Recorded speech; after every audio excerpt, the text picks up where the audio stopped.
I say this without breaking? How can I say this without taking over? How can I put it down into words when it's almost too much for my soul alone? I loved and I loved and I lost you.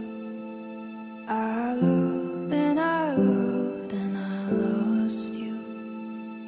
I loved and I loved and I lost you. And it hurts like hell. Yeah, it hurts like hell.